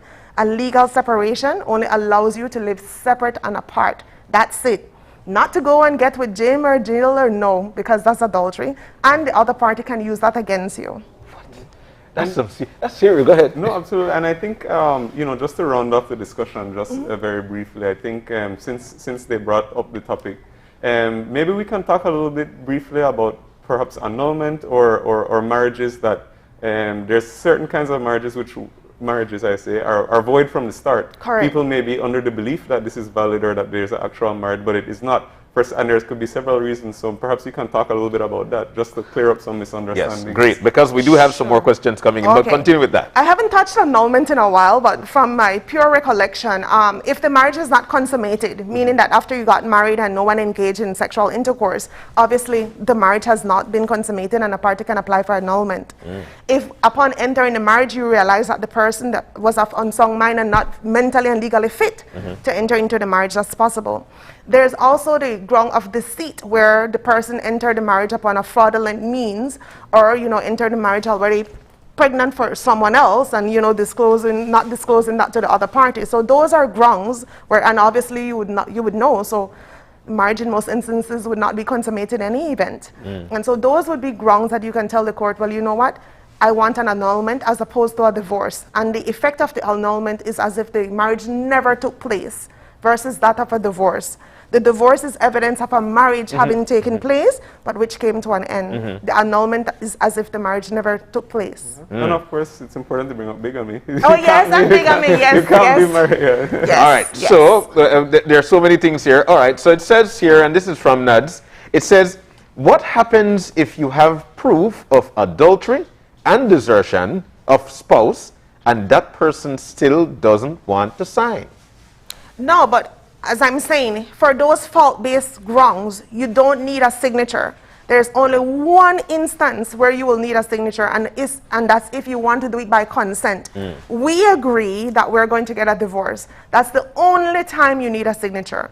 But for fault-based with adultery and cruelty, you don't need that person to sign. You're going to allege what all this person did, file your petition with the courts, serve it on them. If they choose not to answer, good for you. You have an uncontested divorce, and you'll get it on whatever ground you have there. But you don't need the signature where you're alleging the person actually brought the marriage to an end as a result of some act or fault that they should not have done. All right. So this one says, when will I be able to remarry after my divorce? But you did answer that. You could just done divorce, and you could go immediately and apply next to the court and apply to marry. Correct. All right. Then this one says here, why is that even you get the divorce, the ex-husband still have to maintain the ex-wife, even if they have no kids, and she asks for legal separation? Well, there's a difference between legal separation and divorce. So, yes, a wife has the right to apply for maintenance if it is that the husband was the one that was really taking care of the family and she was dependent on the husband. Especially if it is that the husband had coerced the wife into not seeking employment. I want you to stay at home. I want you to just take care of the home. I want you to, just be there available for me. And so you encourage the wife then not to pursue any employment at all. And so she's dependent on you. And then you introduce her to this lifestyle. So she has the right upon divorce proceedings to tell the court, I want maintenance, I want alimony, and that the court can grant it based on the evidence that you've provided to them and say that, okay, you're going to get this maintenance until either you remarry or you die, or of course there's a choice that is given. If there's a change in circumstances, then the husband has the right to apply back to the court and say, I'm unable to pay this amount, can it be reduced, or right now I'm unable to pay at all. But those would be the reasons why the wife can still get maintenance even after the parties are divorced. Even after divorce? Yes. Wow. All right. So yeah, tough. But those are the questions that we have so far. Those are the questions. But, we're so glad that we're able to clarify the situation, especially that of we don't need the two signatures, especially, on certain grounds. So fault-based and stuff like that. You don't need an additional signature or the next person's signature. You just need to come bring that in. That person will be served, and then the procedure follows afterwards. All right. Gav, anything else? I think we touched on the major grounds and the major misunderstandings. And we certainly appreciate you answering some of the viewer questions. No problem. You know that a lot of people are under a whole lot of different misapprehensions about what the divorce is and what the process is. So, Darlene, thanks for coming in this morning. Absolutely no problem. It's my pleasure. Man, it was great having you in. I can tell you, everybody glued to their TV wanting to know what the situation is. Some people who are under lockdown really. And you know, it's funny when you said that you know the COVID situation and the quarantine caused a lot of divorces, and it has, because people are not used to being around their partner 24/7. You get that breather when you go to work and you come home. So now when so it has caused a lot of. I will say it has caused an uptick, definitely, in consultation, in people saying, you know what, if I divorce my husband, what all do I need? What can I get? So that's definitely one unfortunate side effect of the quarantine. All right. She is attorney at law, Darlene Vernon. It was great to have her in to explain to us the divorce situation, the proceedings here on Open Your Eyes. Dee, thank you so very much. Do enjoy your day. Welcome. And the remainder of your holiday, by the way. We're about to take our break, actually, and when we come back, we'll be joined by reps of Marie Shop's Fine Foods as they celebrate 40 years here at home. We'll talk to them when we come back.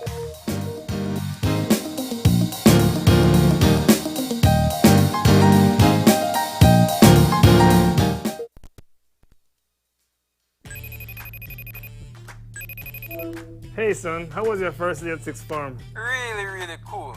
It was great to see my friends, and I really love my teachers. I'm so happy to hear that.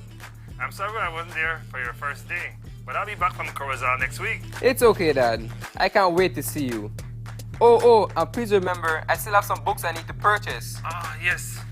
Let me e-cash you that right now.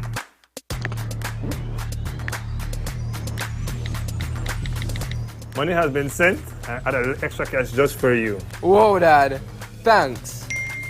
Got it. You're welcome, sir. Download the eCash app today and take your first step into a cashless lifestyle. For more information, visit www.e-cash.com or contact us via WhatsApp at 613-0257. eCash, the future is here. The Social Security Board, in collaboration with the Labor Department, takes this opportunity to remind insured persons of the requirements for compensation when on sick leave. Any employee who has worked with an employer for at least 2 months is entitled to 16 working days of sick leave with full pay every year. This is how it works.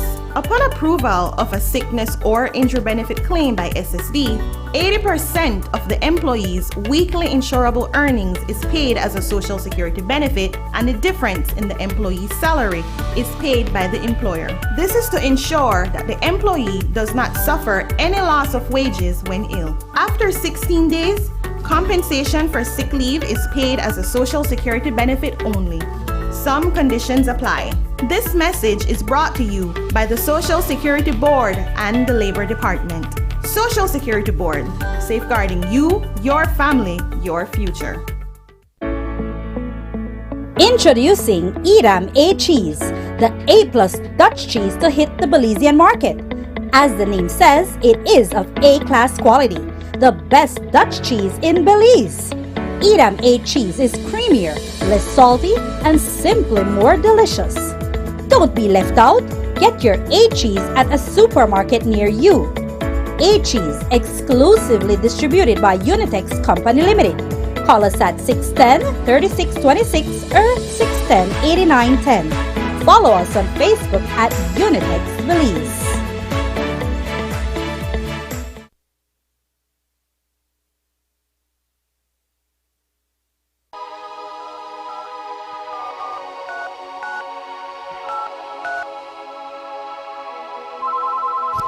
Been drinking all night, feeling so high, better not drive, won't even try. Been drinking all night, feeling so high, better not drive, ain't gon' try. Been drinking all night, feeling so high, better not drive, ain't gon' try. If you're drinking and driving, I'm not going with ya. If you're drinking and driving, I'm not going with ya. People die every day, I'm not going with ya. I'ma find my own way, I'm not going with ya. It's okay, I'll wait. Even good people make mistakes. I don't wanna realize when it's too late. Drinking and driving is never safe. If you're drinking and driving, I'm not going with ya. If you're drinking and driving, I'm not going with ya. Been drinking all night, feeling so high. Better not drive, ain't gon' try. Been drinking all night, feeling so high. Better not drive, ain't gon' try.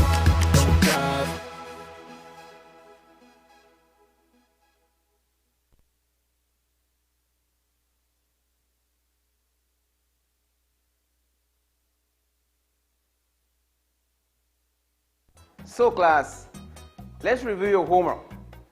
What are some of the things that we can do to make sure everyone has a clean and reliable supply of water? Sir, we should turn off the faucet when using soap to bathe, to wash our hands, and maybe even our cars. This will cut our water bills and save us a lot of water. My dad says we should keep the area around the water pipes close to our houses clean. Yes, sir. We should encourage our parents to pay their water bills so the entire village will always have clean water. Right, class. We should not forget to attend water board meetings and add our 2 cents. Make sure everyone has reliable, clean water. My mom says that 3 young people can volunteer to paint the public water pipe. So, how do we make sure we will always have reliable, clean water? Join the Clean Water Revolution. Get involved today and do your part to keep your water supply clean and reliable. The Department of Rural Development is working on achieving Goal 6 of the Sustainable Development Goals, which is to ensure access to water and sanitation for all.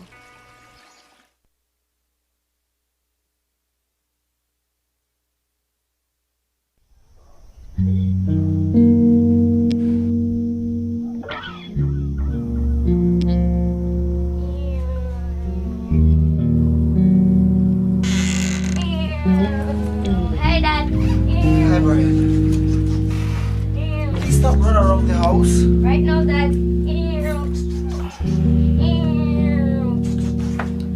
Damn it, Brian! I told you stop it! Can't you hear me? Are you deaf? Are you just plain Time out. Your life is stressful, and it is easy to lose your patience. When you feel this is about to happen, take a time out. Harsh words are verbal violence and can be very harmful. They are not forgotten. Offering alternatives and communicating with your child is the best way to build real respect. I'm sorry, Brian. That just had a rough day at work. Can you do something quiet? Do you want a job? That's more like it.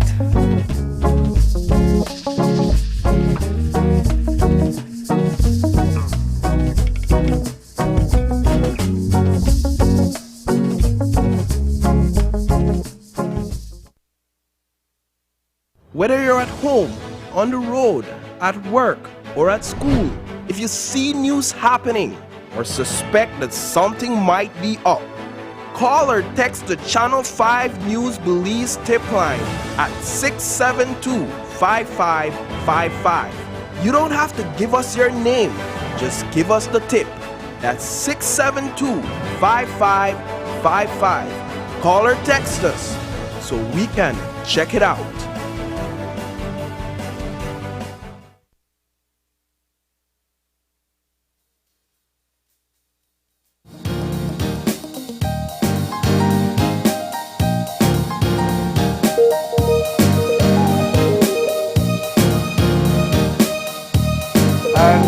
Are back, and if you're joining us right now, we are getting our third conversation for this morning started. And as we told you in the beginning of our show, we have a very exciting topic. We are talking about Belize, one of Belize's most iconic brands, and we are and that is Marie Sharp's. So we have representatives from Marie Sharp's Fine Food Limited, as well as the iconic woman behind the brand itself, Marie Sharp, who is the owner of Marie Sharp's Fine Food Limited. Good morning. Good morning, Miss Marie. Morning to you all, and morning, Belize. There's a song that says, "No wait till the man that be till I good." Marie, you're good. You're good. 40 years of Marie shops in Belize, and we definitely would want to relive that story. Miss Marie, you've came a long way. Let's start out there. How did you get started with this business? That's a very, very long story. But I can tell you quickly that I worked for 3 years out of my kitchen at home because I had a full-time job. I was an executive secretary with the Citrus Company of Belize. Okay. I worked for them like about 10 years. And so I was doing this on my spare time, on weekends, nights. And I wasn't certain of what was going to happen because the Belize market really looked grim. So, you know, I kept my job and I started working just at home, making pepper sauce, and on weekends going out with I made my refried beans and my tortilla chips and go out from door to door, store to store, giving out tasters, asking them to put some on the shelves. Yeah. Belizeans, I think, on a whole, have a mental block as far as Belize produced products. They think that nothing made here is good. It has to come from outside, US or wherever. So I had a struggle there. And it wasn't until, I think it was like in about maybe 1985 when I sold my first one pallet I sent to the US. And I took that and I blew it up in the media. Marie Shops now in the US. I didn't say it was only one pallet, though. I just say now in the US? Now in the US. And it's almost like the Belizeans said, well, the Americans like it. Yeah. Then maybe it's good. Because I could actually see my local market start lifting its head. And I could see my local market started to climb. Yeah. And then I felt good, and then I said to myself, well, this look good now, and I started to push. Yeah. So that was when I told the company, I said, you know what, find yourselves another secretary because I'm gone. And then I started doing it full time. Yeah. And you said you started off in your kitchen.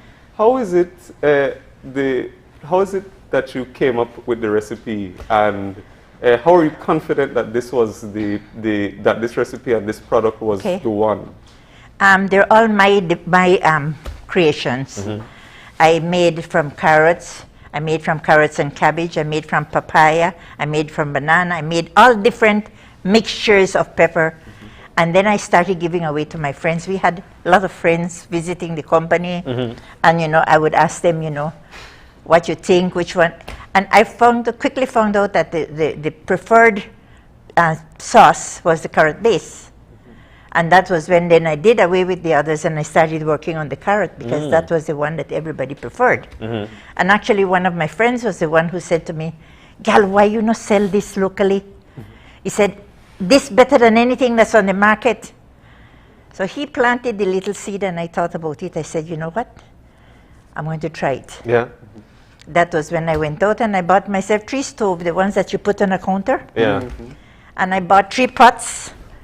Because I'm going to put 1 pot on 4 burners. Yeah. And that's how I started. But why even pepper? I mean, you were already working at the citrus place already. You were doing your 10 years. How, in your mind, just like me and Gab just sitting here and saying, you know what, I'm going to make banana shake, man. But why banana shake? And then why pepper? Why pepper? There was a medical officer in Belize City. I don't know, I think you are too young to remember him, but his name was Dr. Gordillo. And he used to make a pepper sauce. And one of my sisters called me, she said, why don't you plant some peppers for Dr. Gordillo? He said he can't find any peppers on the market. So we had just inherited the farm. Yeah. So I said, oh, no big deal. I went and I planted without consulting Dr. Gordillo. So 4 months later, because peppers are cash crops, I mean, the 4 months the peppers are ready. Yeah. I came with my pickup full of peppers and Dr. Gordillo goes, ay, hasi yo solo un poquito. I said, oh my God. And here I am with a pickup full of pepper. Oh my goodness. So what was I supposed to do with it? I mean, I can go to the market and maybe somebody will buy me half a bag or a bag, or nobody's going to buy a lot. So I went back home with it, and then my husband goes, well, what are you going to do with that? I said, well, I won't throw it away, and I won't let it go to waste. I took out my little home blender and started crushing peppers like crazy. Wow. And going through blenders, because I was asking them to do what they They weren't made to do. Yeah. And putting salt and putting it into pails, and very soon my husband goes, well, the cars can't fit in the garage anymore. It's all pails. What are you going to do with that? I said, I don't know, but it's not spoiling. Leave it right there. That was So that's how you got started? That's how I got started. Then one night I came home and started playing around with the different sauces. And that was it? And that was it. Yeah, but you know what that all of that says to me is that even from the beginning, it strikes me that you seem like a very determined person, and that that of course I think is what has been able to carry the pepper sauce to make it grow for all of these years. So when it really became like a business for you, what was that process when you decided to dedicate your full time to it? Well, it was a big change because during that time my husband built me my first factory on the farm, which was only a small building, like 30 by 45, cement. And when I went in, I said, what am I going to do in this huge building? All I had was 3 stoves. Yeah. Each stove had 2 burners, and now my pots are grown. Yeah. And I was cooking still on pots. Yeah. My filler he made for me. He just took a piece of stainless steel and made like a U, like a big U, and covered both ends, and put some 3 holes at the bottom, and put a faucet. And that was I had 3 girls filling from a faucet. And then I had a little labeler that looked like a little typewriter on the desk. Yeah. You just step on, they put a bottle, you step on it, and you turns it and pick up the label, another And one, that's and it. step. And that's how it got started. That's how it all progressed from there to there. My accounting system was a problem because I was on the farm, and at that time there was no electricity, there was no telephones, there was nothing, so I was kind of like shut off from being able to do anything. So I had to hire a girl, put her in my home, and she was running the books for me. And my husband took calls because I didn't have any. To get light, we had a big light plant, one of those big old things, you know, that you go, and you go tuku until it starts. Yeah. And that was how things that was how it progressed. Yes. You know, the interesting to note, because let's fast forward now to today's date, Ms. Marie. You're #1 nearly across the world. Yes. How far can we find your product? What part of the world can we find Marie shop? Australia. Australia. We are in Australia. We are in Taiwan. We are in Japan. Japan is my largest market. What? We are in Singapore. We are in Germany. We are in Lebanon, Kuwait. We are in South Africa. We are in Singapore. We are in Korea. We are in Switzerland, Holland, Iceland. What? We are in. What about UK. South America? In the U.S., we're getting there big. But you know, speaking of the U.S., because then now this one struck me, and simply because this lady is actually well respected across the world, because we know, or actually we've heard that Hillary Clinton, who was the former First Lady of the United States of America, ran for president, and in what 2016, right? Yeah. She had made mention that one of her favorite pepper is actually Marie shop. Yes. What was your feel when you heard that? I don't know if you remember Ambassador Bruno. He was an ambassador from the U.S. to Belize. He was the one who took the pepper sauce. He was one of my biggest ambassadors. He used to travel all over, and everywhere he goes, he used to take my pepper sauce. Yeah. He was the one who introduced it to the Clintons. And then she wrote me a letter. I felt very, very happy. Actually, he actually read that letter in Orange Walk, showing people what you can do if you put yourself to it. Yeah. And it made me feel naturally very, very proud. What did she tell you? What did I tell who? What did she tell you? Oh, she said that she was introduced to the pepper, and she wants me to know that she carries it in her bag, because when she goes to any functions where she has to have a meal or anything, and the meal is not up to scratch, she takes it out and she nice that out with Marie Sharp. Exactly. She makes it palatable with Marie Sharps. And you know, we're gonna be talking about a range of the products that you've grown over the years. But quick, before we do that, just quickly, how does it feel to look back at 40 years and see, knowing where you started, to achieve the level of success that you have now? What do you think looking back? Well, actually, I'm very, very proud of our accomplishments. Yeah. Very proud, because never in my wildest dreams did I think that we would have been so successful. Yeah. I know that I insist on having quality products and good products. If it's not good, it's not going to go through my door. It has to be very good. It has to have something that will attract a customer. Oh, so I'm very proud.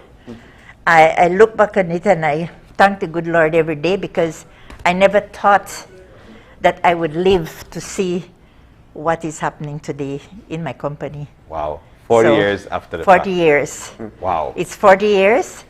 And of course, I have to say a big thank you to Belizeans, who are today my number one, right? My number one customers. All the tourists that come to Belize that helped me to really be out there today, because I would say those are my biggest ambassadors. They're your ambassadors indeed. And finally, for me, before we move on to Jody, which is your marketing director, this morning we highlighted a Belizean woman who, in the likes of Dr. Carla Barnett, who is now the Secretary General of of CARICOM.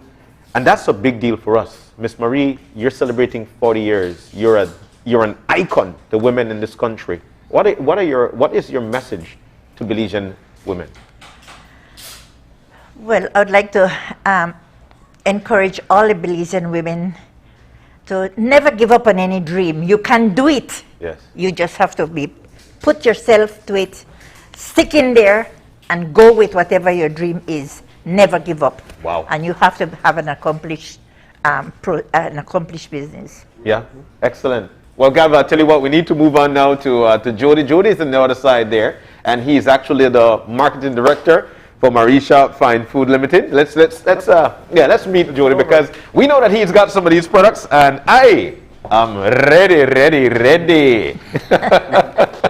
Jody's here with us. Jody, it's nice to be in with you this morning, bro. And you've got all these fine peppers here. Tell us, you're the marketing director, how easy or how hard is it to market Marie Sharp products? Well, it's pretty easy, because Mrs. Sharp has dedicated all her life to quality and consistent quality and bringing the tradition to families' tables for 40 years now. And every time Mrs. Sharp wants to bring out a new product, it's easy, but at the same time, we also need to market as well and let persons try the different flavors. So, for example, right now, during our 40 years, we are celebrating. We have a special, very limited edition 48-year anniversary hot sauce. Whoa. So look at this. With these bottles, we only have a little bit over 1,800 bottles. So it's very limited. Once it's over, it's over. There's a very special sauce inside, aged peppers, and it's very spicy. Real? Yes. Man, let's make sure we put them back just good, right? Yeah. All right. So what are those that you've got here right now? We also have a new product. We have ventured into the cactus market. You may be asking, what's the difference between cactus and hot sauce? Cactus is much thicker, so it has more wholesome parts. So you guys like to try our cactus salsa? Well, let's get it on. Let me. Yes. So cactus salsa, which is this, right? Yes. All right. So we're gonna try the cactus salsa. So our cactus salsa has in moringa, which is a superfood. It has in the cactus, what we call is cajinil, and it's mixed with green habanero peppers. I hope I put a lot. The spice level is medium. Is what? It's medium, so it's not that hard. So persons love it with nachos. They use it with meats, also with rice. It's a very good addition to any meal that you want a little kick of spice. Okay. Let me have one more though. Sure, go ahead and see. See, he loves it. Another try, even though it's burning. Absolutely, it's not, and it is not too spicy. I would say it is medium. It's really good. And it has a really unique flavor. That cactus is something that you don't. It's not very common in the sense that you wouldn't just see a bottle of cactus sauce. So that's really awesome. All right, what else? What else have we got? Yes, I know we have been pushing this for last month. This is the Red Hornet. Oh my goodness, I'm afraid. So right here we have the Chef Patrick's lava wing sauce, the lava sauce. This is so we get to taste that too? Yes, definitely. Yay! So we have very delicious wings here with Marie Sharp's Red Hornet sauce mixed with barbecue and some spices. So, all right. Spice level of this one. This is the hottest pepper in the line of Marie Sharp. And then you see, rather than have a sprinkle, they actually have it in something already. Yes. All right. Oh my God, you ready to go? Yeah, I know, and I've never had it. Me neither. And so if I see our producer Shanice is in the room, she might have to take over if we can't talk about anything. All right, but let's try these wings. Let's get into it. Boy, I hope one another set me up. No. All right. Ooh, I just heard about it. All right. Ready? Set. Let's go. I'm good. Hold on. You ready? 3, 2, go. So we mix it with a barbecue sauce so you don't get that really hot, but it's really nice though, Barnett. My God. Okay, I understand. All right, there we go. I understand. You guys any water or anything? Or no, good for now, actually. For no. Actually, it's good. No, I like that it was mixed in the sauce because I first got like the little sweetness of the barbecue sauce, and then I got that kick of the pepper right afterwards. As I bit into it, you know, like when you taste one pepper, when you know in your bun, there is a flavor. That's what I tasted. Yes. If you like pepper, you like this, man. But I could get one more. I could bite one more. No, I don't take my second bite. Okay. I like pepper, so this is all for me. I'm certainly one of the big. I'm part of the 40 years because I'm a very religious buyer of Marie Sharp's products. Okay. All right. It's burning my lips. Yeah. Yeah. What's this? Now, last but not least, this is a fusion between two of Marie Sharp's best products: the sweet pepper sauce and the mango. All right. And we call this the sweet spicy mango wings. Sweet spicy mango wing. So this was like a 6X. This one is 2.5, so it doesn't burn. But okay, and then this one would be what? 1 or half an X? This would be by 3. 3? Yes. This is a 2.5. About that. So a bit less. All right. Good. So this one is good to wash down. This thing though, and that, remember it has barbecue sauce and whatnot, and so we diluted somewhat, but yes. Let's get to this one then. So sweet spicy mango, and we're gonna post the recipes of these wing sauces later on. Oh, perfect! So you can make at home if you want, but let's try the sweet and spicy mango. Great marriage. Yes, guys, but we have 16 different sauces. You could use it in all your meals here in Belize. When you're traveling as well, you could take your bottle. Marie Sharp's are versatile sauces. You could use it on meats, on rice, on veggies, on even fruits. Persons put their sweet pepper sauce. So I'll tell you one weird thing that I've done before.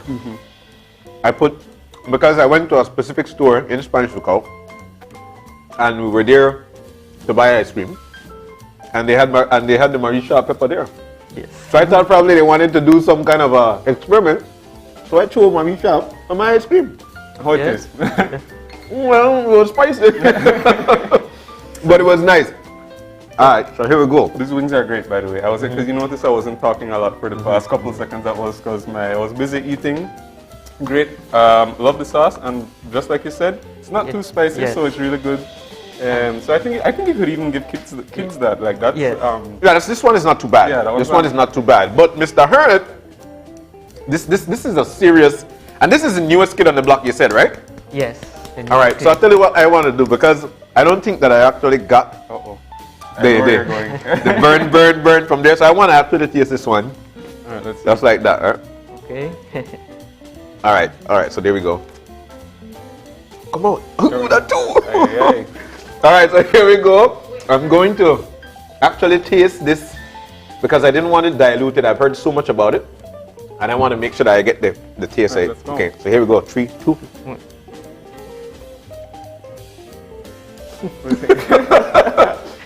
No, first thoughts. All right, now it's coming on. Extremely spicy. Yes, and this is the Extremely hottest. spicy. So, Whew, my goodness. So this is hotter than the Belizean heat. yes. And beware. Yes, this is like 50% more hotter than the beware. Oh my goodness. Okay, I understand. But, you know, the Belize has been asking for something spicier, and we gave it to them. Yep. Here we go. That's the hornet. So that's the hernet. Yes, we actually, we caught it. We're catching it again on camera. Yeah, it looks like you still feel it, or if you still feel those waves of heat. And we would like to end off. We had a slogan competition. Yes. For 40 years. We have the winning slogan and name of the person. The winner of $500 and the slogan competition for Marie Sharps is Anita Centeno. From where? Didn't state, but from Facebook. And her slogan was Marie Sharps, a trademark of every meal. Which is true. Which is indeed true. So she is the winner. Yes. So what's her name again? Anita Centeno. Anita Centeno. You're finally hearing it live on 5 during this Marie Sharp segment that you are the winner of $500 because you actually win the slogan competition. And her slogan is? Her slogan is Marie Sharps, a trademark of every meal. A trademark of every meal. And wow. every meal is right because, I mean, the products are so versatile. You could use them all kinds of ways. And of course, it's not just limited to pepper sauce, as you mentioned. There's so many other different Marie Sharps products. All right. Miss Marie is seeing something. What's that, Miss Marie? I'm telling him to talk about the new sauce. All right, the new one. Yes, that is a special edition, and where they can get it. So the special, very limited edition, it could only be bought at the Marie Sharp Factory Depot store. Okay. So we can't get it in the stores? Maybe it will be at Brody's and Sayview as well, but only found at our sales office here in Belize and at the factory. Only 2 places you could get this so far. $10 a bottle, very limited edition. So and the warehouse as well. Yes, that's what Mrs. Marie is saying. All right. And once again, what's special about this one? This limited edition sauce. Yes, it's aged habanero mixed with the scorpion red hornet. Very unique mixture, and it has cane vinegar. What? So vinegar made from sugar cane, so it's very premium. Yeah, very. And you know, like, the next thing that just strikes me, like, as you say that, is like the products, they taste good, they look good, but they're so innovative. You know what I mean? Like, there's all different types of ingredients that sometimes you wouldn't even think to put them, and they come out so great. All right. Well, guys, this has been excellent for us. My mouth is actually burning. My lips are burning as we speak. It is so nice to have you guys in 40 years of Marie Sharp, and we've got one of our biggest prides in the country. Miss Marie is actually in with us as well, and her message to Belizean women across the world, because Belizean women across the world never ever give up. So thank you guys for joining us this morning.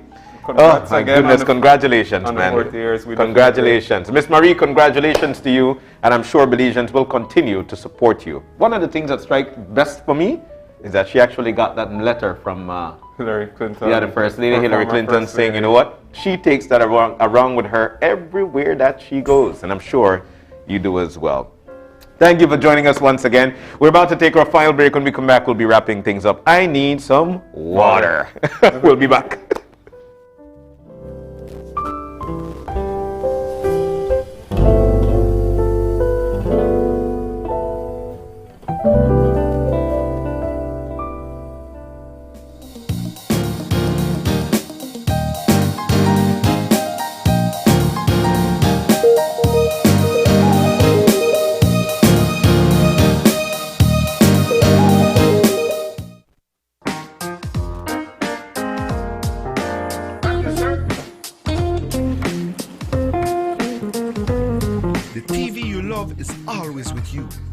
Live TV, sports, and on-demand titles.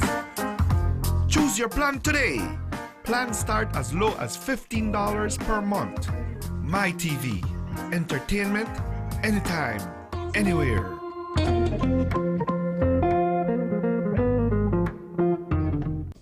Good morning, sweetie. It's time for school. Are you a teacher or public sector employee who is thinking of owning your new home? Get the keys to your new home with Belize Bank's all-inclusive mortgage, the best financing option in Belize for your new home purchase or construction. Inclusive of all mortgage-related fees, no down payment, affordable terms, amazingly low interest rates. Visit our nearest branch to speak to one of our financial advisors to discuss how you can be one step closer to owning your new home. Some conditions apply.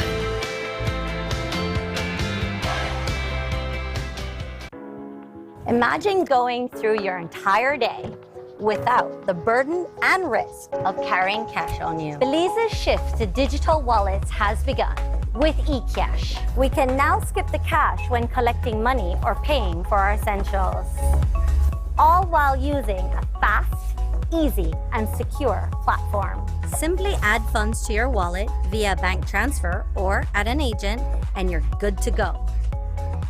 You will be able to make quick, easy payments simply by scanning QR codes. And best of all, it all happens just like that. Payments are as easy as clicking a link online or scanning a QR code. Download the eCash app from the Google Play and Apple App Store today and take your first step into a cashless lifestyle.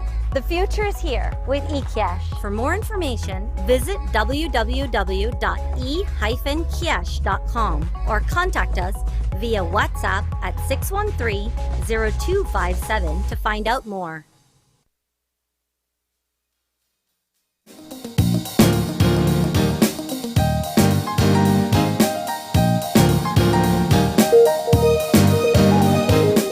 And we're back, just like that. We are back, and we had a great time. Absolutely. You know, we're wrapping up the show, and we're still feeling the heat from some of these pepper sauces that we were trying just before the break. Indeed. Of course, you know, we want to say congrats again to Marie Sharp's Fine Food Limited. They're celebrating their 40-year anniversary, and you know, they're an iconic brand. Yeah, you probably have your favorite Marie Sharp product, as we all do, and we got to try some new ones today. Yeah. So including there's this marriage between the sweet habanero pepper sauce and the pure mango habanero pepper sauce. And then that tasted good. Got the Red Hornet one, which still has our mouth a little bit on fire. You know, so that they jump up in your hand, that thing live here. Exactly, and it says right on the label, lava heat. It is not a joke. Indeed. So you know what? It's always best to be grateful for our brands that have been serving our country for many years. And of course, while we do have a few in the bag, we also want to say big thank you and congratulations to Marie Sharp, staple across Belize and across the world, actually. When you know that you're in Kuwait or actually in the continent of Australia, then you know for a fact that you're actually going places. Absolutely. All right, so thank you guys so very much, Miss Marie and your crew. Thank you for joining us this morning. We also want to say a big thank you to you. Without you, this is not possible, as you wake up and start your morning right with us. If you've got any questions, any concerns at all, you could drop us a line at oye@channel5belize.com. You got the others? Yep, you can also find us on Facebook at Open Your Eyes BZ and on Instagram at OYEBelize. Then you can join us again tomorrow morning when you open your eyes. Start your morning right. And as per usual, keep your eyes, your minds, and your heart open. We'll see you soon. Join us again tomorrow morning and do enjoy your day.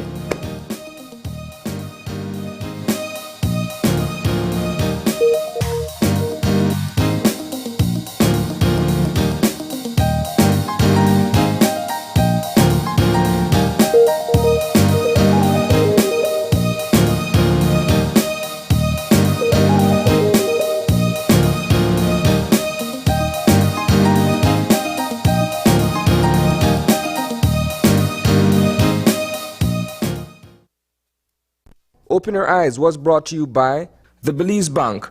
Our country, your bank.